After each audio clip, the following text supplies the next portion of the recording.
So, will access tiering for a potential US CBDC system go even further, right? We've talked about tiering based off of you personally, your demographics, and so on, meaning your user account or user profile. But can we also do that based off of who you're transacting with? And what I mean is tiering based off of your counterparty, right? Whether it be looking at their user account or their kind of entity structure, whatever it happens to be, that sort of thing. So what exactly is access tiering, if this is the first video you've seen about it? So according to the Office of Science and Technology, access tiering is defined as basically it refers to the various features that a CBDC system offers that vary based on the attributes of a given transaction. So in this video we're going specifically about, or the specific attribute for a transaction we're looking at is the counterparty, right? And so basically this means that you'd be looking at the type of counterparty, meaning like if it was a B2B transaction, business to business, B2C, business to consumer, or consumer to business, and then consumer to consumer, right?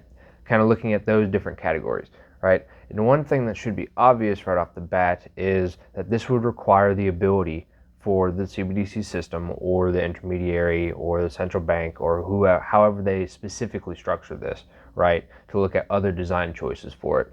But this grants them, whoever's collecting information, it requires the ability to record different amounts of permanent and temporary history, right? Because they have to know who that counterparty is, right?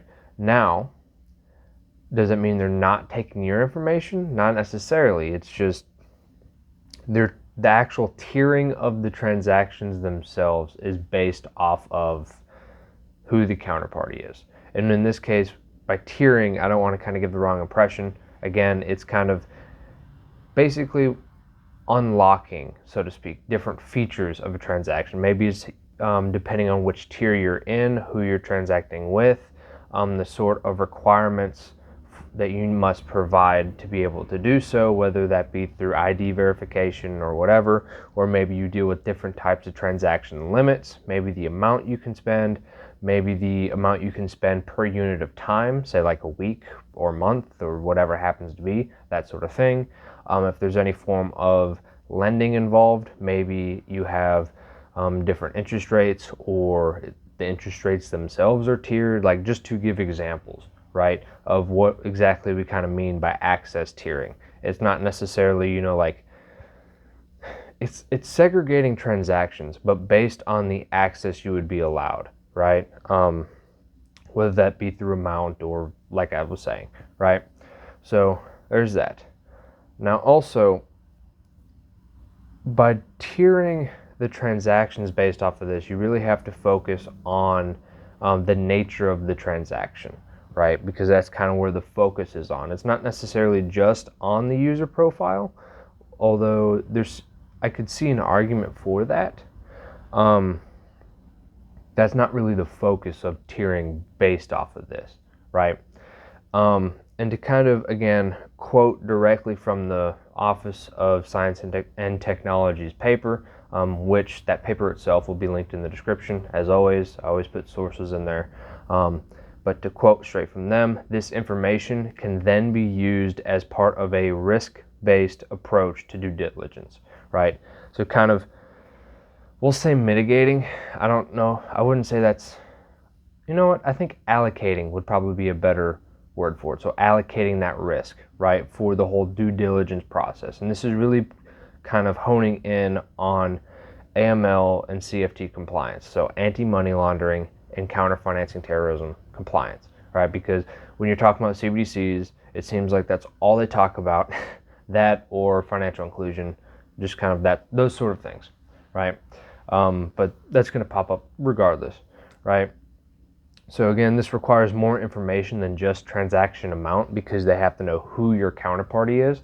So you can really start to see where explicitly the access tiering based off a counterparty applies to this type of regulatory compliance, right? Because you really have to, especially, I guess, both the money laundering and financing of terrorism aspects of it, right? It really kind of sheds some light on that because it's explicit, like who are you sending money to, right? That doesn't really get more explicit than that, right?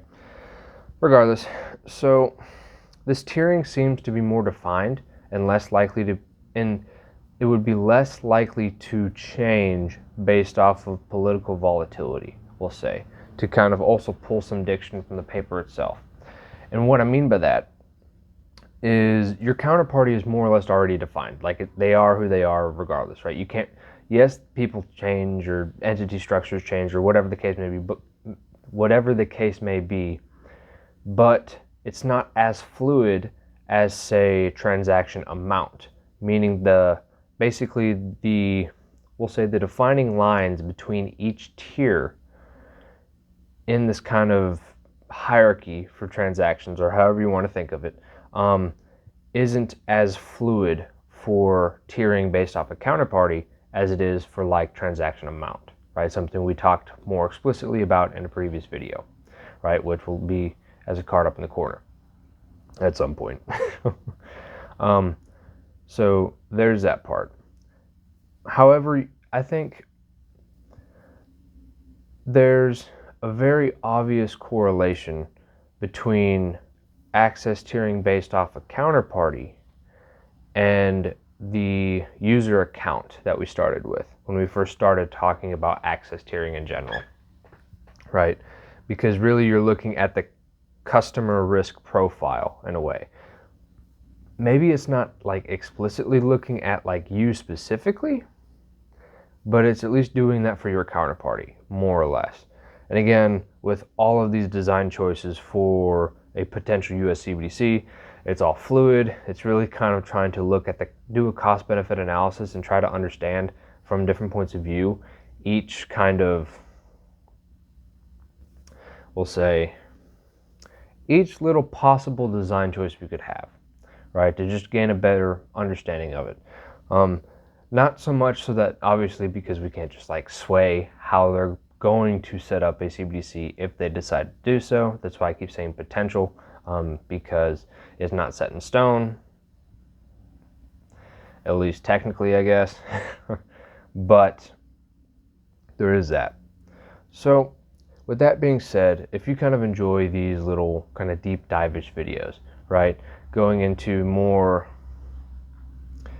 I wouldn't necessarily say nuanced perspectives, but really trying to pick apart each little piece and try to kind of structure it in a way to try to gain a better understanding. That's the whole point of these videos to begin with, is to try to gain a better understanding, to actually go through what the government or central banks, or I guess and central banks and that sort of thing, what they're talking about with respect to CBDCs, because it's kind of, that's where they're coming from, but trying to understand their point of view, not so much to try to sway it in a certain way, which, I mean, if you're affluent enough, I'm sure you probably could try at least, but so that we could basically maneuver ourselves to be in the most beneficial position based off of however they structure this thing, if they decide to do so, right? But that being said, the video for access tiering based off of, I think I said user account, and I'll throw the transaction amount in there as well, will be, I guess, both on the right since there's two this time. But anyways, hope to see you guys in one of those.